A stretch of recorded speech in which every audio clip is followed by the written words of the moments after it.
up, Chris. Good work, buddy. Good work, Jade. Good work, Eli. Good work, buddy. Good work, buddy. Good up, mate. Good to see you, buddy. Good work today. Nice Scramble. Good work, mate. Good work, buddy. Good stuff, Joe. Good work. Good to see you, Eric. Good work. Very good. Good stuff, buddy. Good work, buddy. Good stuff, mate. Good stuff, buddy. Good work, mate. Good work, buddy. Good to see you. Good work, mate. Good stuff, buddy. Good to see you. Good to see you, buddy. Good work. Good work, Frank. Good work, mate. Good work, buddy. Good work.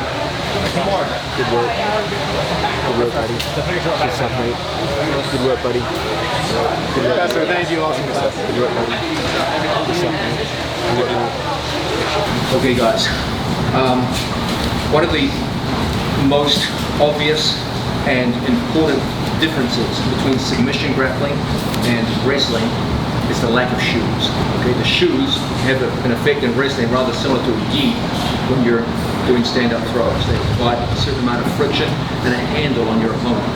The moment you wrestle without shoes, single legs become a lot more difficult to finish. Okay? When my opponent has shoes and socks, you can use that in many ways to get very, very strong grips on your opponent. Now, with no shoes whatsoever, it's very, very easy for opponents in single leg situations just to post on the head and shoulders, turn the knee down to the mat, and just limp his leg out, and he's gone. This is probably the single most common form of defense to a single leg in submission grappling. There's a reason why, because it's fucking good.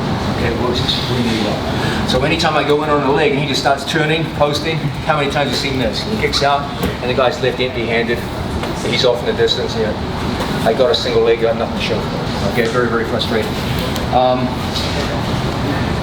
Experience is showing that there's some mechanical things you can do to make it more difficult for the guy to do this. There's not a movement which actually stops this from happening.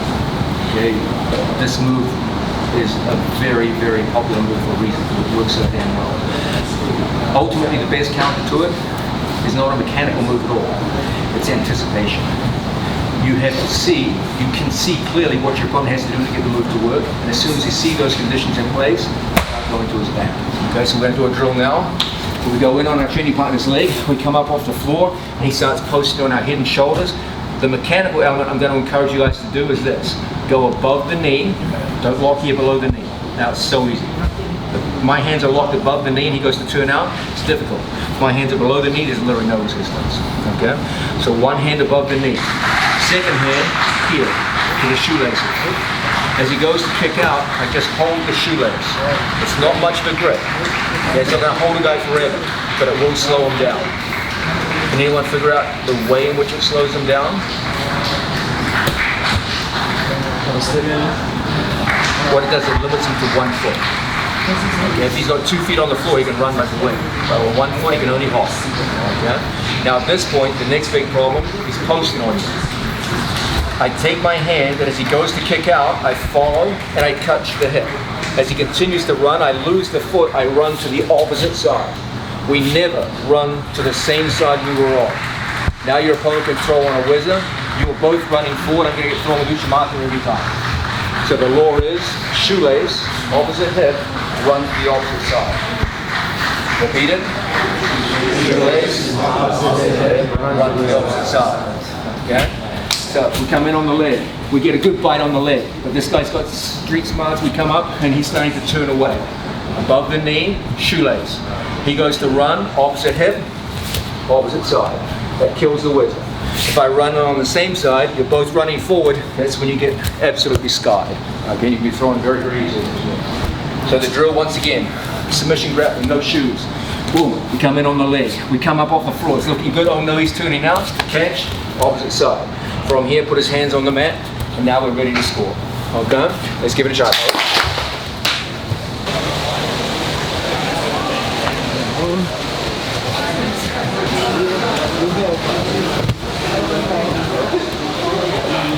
You're not going to sell anything with a mustache. Actually, maybe you'll go to a different market. It's different though if you have like a little bit of goatee and a stash. If you're just rocking a hard stash, it's like You used to look like a dick. I was for a few days, but I was in Portland, so it's alright. Yeah, I think you're a hipster. I had to fit in. Yeah, in Portland you're a hipster, so I think it's a little different out there. You look more hipster than Gordon. Gordon just looks like an asshole.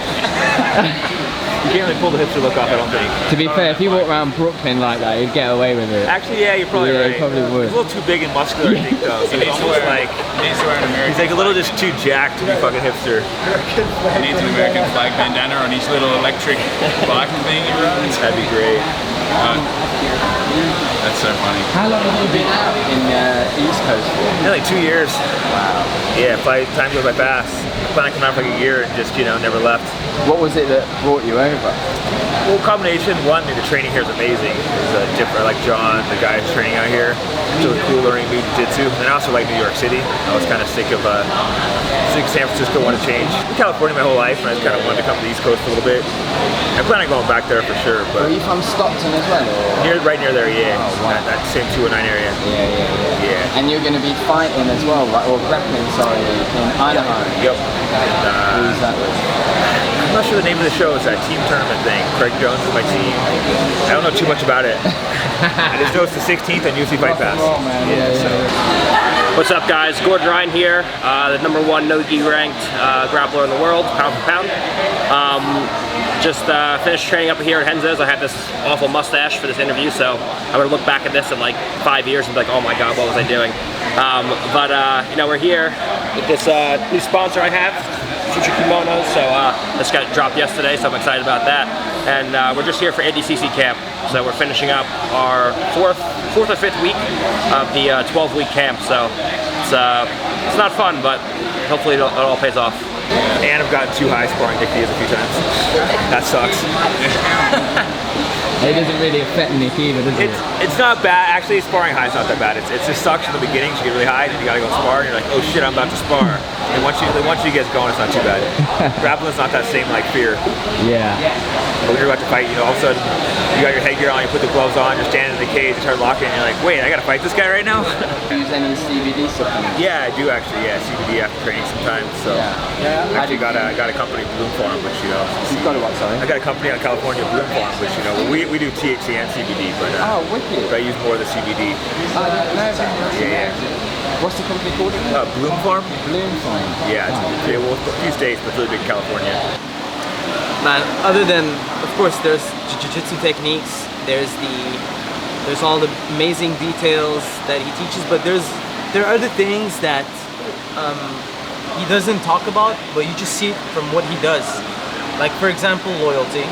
He's been with Henzo's his whole life. He's been in New York his whole life, and he has a million reasons to leave. He doesn't leave. You know what I mean? And then he doesn't talk a lot about what he does. You know, he notice how everybody's noticing what he does, but he never really talks about it. He gives credit to other people.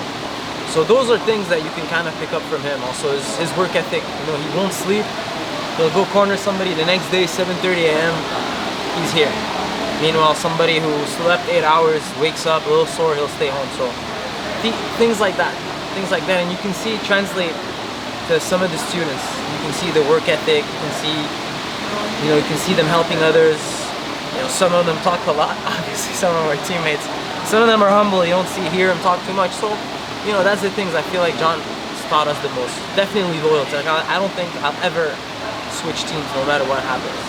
You know, like even, you know, nothing's perfect. There are things you like and you don't like in a place, but I don't think it'll ever be to the point where I'll want to switch or leave these guys. For sure. Comes from John, obviously, and from TriStar, from Faraz. You know, you stick with your lineage. Injuries are part of the sport, but I'm going to say this. Around 50 to 70% of the worst injuries I see in this sport are entirely avoidable. Okay? We're all mature enough to understand that there's some injuries that are unavoidable. There's things that are just going to happen. It's part of doing jiu-jitsu. It's part of your education. But there's also some injuries, more than a few, that you see where there was just no need for it to happen. And sadly, some of these are often the worst kinds of injuries. Over the years, I've observed there are a small subset of moves or movements which contribute about 80 to 90% of the catastrophic avoidable injuries you see in a gym at any given time. Okay? Let's quickly run through these and why I ban them in the academy so that you guys can If you do get injured, then it's an unavoidable mistake rather than something that didn't need to happen. Let's have two athletes in the standing position. Okay, first things first, jumping guard. This is a big no-no. There's always a danger when one guy goes to physically jump to guard. You are throwing body weight onto your opponent in an uncontrolled fashion. When it's done like this, it all looks safe. Okay, one guy's stationary, the other guy jumps in, and it seems pretty safe, right? You just jump on him, and how dangerous could that be? You see this all the time, don't you? The problem starts when you're going live, and you've got two people moving. You've got a slippery floor, and you've got people changing angle as they get into a competitive situation. And that's when the horror stories start, okay? You'll see people jump, and they jump where the guy was. The guy moves, and where they land is completely different. It's usually right on top of an extended leg or into an ankle in directions that are just absolutely appalling, okay? These are injuries that make any heel hook career a fucking joke, okay? These are potentially career-ending injuries. So you're welcome to pull guard in my classes, but you can't jump guard, okay? So demonstrate jumping. No, not in class, okay? If you want to go to guard, you have to sit with your buttocks to the floor. This is 100% safe, okay? You've got no issues with this. As long as your buttocks go to the mat, you're fine.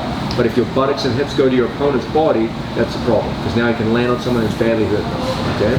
Our general rule with safety is this. The number one cause of catastrophic injury in the sport of jiu-jitsu is uncontrolled falling body weight. That's so important, I'm going to say that again. 90% of the worst injuries in this sport come from falling body weight, in particular uncontrolled falling body weight. It's not the heel hooks that hurt you, it's not the arm bars, it's people landing on you in ways where you get fucked up. That's what does you in, okay? So jumping on people is out. So too with flying submissions, okay? Say for example, Kani Kasama. Okay? This is unacceptable because you are jumping onto your opponent's body, okay? You can still hit leg locks, for example, you can slide into Ashigarami. You started standing, you went like, this is 100% safe because you went onto the floor instead of onto your opponent. So the general rule of thumb is you cannot jump onto your training partner. So no flying arm bars, no flying triangles, but you can fall to the ground and then go directly to submission holds, okay? The second biggest culprit is poorly performed Tani Otoshis, okay? When we lock a body lock on a training partner and he's got a whizzer in here, so often you see people go to perform a Tani Otoshi takedown by sitting down to their buttocks and reaching for the far foot and trying to trip them backwards to show you Tani Otoshi. And done like this, it looks okay. Then you see people in the gym perform it clumsily and to spread your base, Frankie, and you see what happens? He's going to sit on his knee and he's going to break the knee inwards. The knee doesn't bend that way. You get a human being sitting on top of your leg. I've seen 95-pound women break 240-pound men's knees with this, okay? So our rule of thumb is you cannot lock the body and sit to your ass. This has an unacceptably high rate of injury, and the injuries from here are fucking bad. Why? Because typically the guy's leg gets caught underneath and it can't move. And so you just get a human being sit on the outside of your knee and the direction is not supposed to go, and you see terribly broken legs, okay? So what's the safe way to do it? Here's the rule of thumb for Tani Otoshi.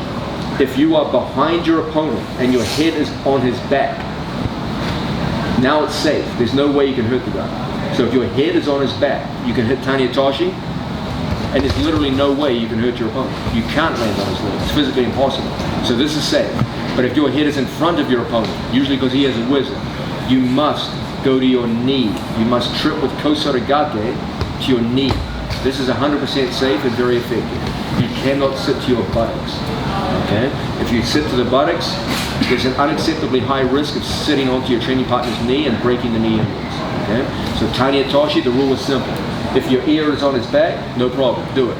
Okay, if your ear is in front of his chest, you must hook and go to your knees, not to your ass. If you're in doubt, you're not sure what I mean by this, just don't do the move. There's other takedowns you can do. Okay? Probably the third most common reason why we see bad injuries in the gym has to do with the situation where Oliver, Andrew, you have two guys working out here on the ground, and these guys here are standing, and Frankie does a takedown and runs his opponent right into another group of people. Okay, we see this all the time. Understand, guys, we have around 3,000 square feet of mat space, and we often have anywhere from 80 to 100 students on the mats. Okay, you have to take into account where you are on the mat relative to your training partners. You cannot just every day, guys, you tie up down on the floor. If you roll into your training partners, you go driving into your training partners, don't just go into their space and then look at them like they're a pair of assholes for being in your space. You're the asshole, okay? You went into their space. So you stop and you move back where you came from. Don't just roll into people with no concern for their training space and then look at them like they're fucking wrong, okay? But the rule of thumb is simple. If you go into their space, you're the fucking invader, so you move the fuck out, okay? If there's any dispute, the one with the higher rank wins, okay? So if you don't know who rolled into who because you both rolled at the same time and he's a black belt and you're a purple belt, you move away, okay? It's a simple tiebreaker. It's not, that has nothing to do with high ranking, it's just a way to break a tie, okay? And if we can avoid these three things, we're gonna avoid a lot of unnecessary injuries. Understand always that the number one cause of injury is falling body weight. So anytime you pick people up, it's your responsibility to put them down safely. Okay, so if we have a mat return and you lift the guy off the floor, the lifter is responsible for the safety of the other guy. Don't drop people on their heads, don't spike people on their necks, things like this. You put them down with some safety in mind. And if you do simple things like this, you can avoid the worst injuries and most importantly, limit yourself to unavoidable injuries. We all understand those, you do jiu-jitsu long enough, you're going to get injured. That's the way it is. Okay? But it's sad when people get injured by things that never needed to happen. Those are the ones which are kind of sad. Right? So we can avoid those. It's a big, big step. Make sense, everybody? Okay, fellas. Teamed up now with our training partners. First round, mounted position.